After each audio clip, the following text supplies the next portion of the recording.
বাংলাদেশ ফুটবলের জন্য এক রোমাঞ্চকর সংবাদ নিয়ে আসছে আগামী ৫ জুন। সেদিন ফিফা টায়ার 1 আন্তর্জাতিক প্রীতি ম্যাচে প্রথমবারের মতো ইউরোপের দেশ সান মারিনোর মুখোমুখি হবে বাংলাদেশ জাতীয় ফুটবল দল। ম্যাচটি অনুষ্ঠিত হবে সান মারিনোর মাটিতেই। বাংলাদেশ ফুটবল ফেডারেশনের তথ্য মতে এর আগে বিভিন্ন দেশের সাথে খেললেও ইউরোপের কোনো জাতীয় দলের বিপক্ষে এটাই হতে যাচ্ছে বাংলাদেশের প্রথম অফিসিয়াল ম্যাচ।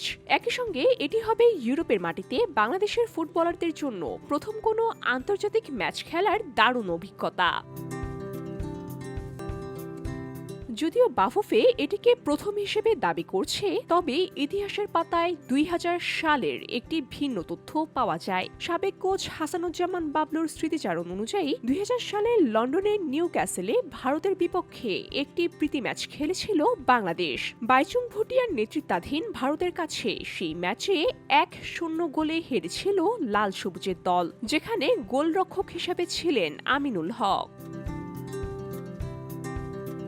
তবে এই সফরকে বাফুফে কেবল মাঠের লড়াই হিসাবে দেখছে না, বরং এটিকে দেখা হচ্ছে দুই দেশের মধ্যে বন্ধুত্বপূর্ণ সম্পর্ক স্থাপন এবং ফুটবল উন্নয়নের বড় সুযোগ হিসেবে। সান মারিনোর জন্য এটি এক ঐতিহাসিক মুহূর্ত, কারণ তারাও প্রথমবারের মতো কোনো এশীয় দেশের বিপক্ষে মাঠে নামবে। বাফুফে আশা করছে ইউরোপের কন্ডিশনে খেলার এই অভিজ্ঞতা ভবিষ্যতে এশিয়ান কাপ বা বিশ্বকাপের বাছাই পর্বের কঠিন ম্যাচগুলোতে আমাদের ফুটবলারদেরকে অনেক বেশি আত্মবিশ্বাসী করে তুলবে। ম্যাচের চূড়ান্ত সময় ও ভেন্যু খুব শীঘ্রই বাফুফে থেকে আনুষ্ঠানিকভাবে ঘোষণা করা হবে। VOD Bangla news desk.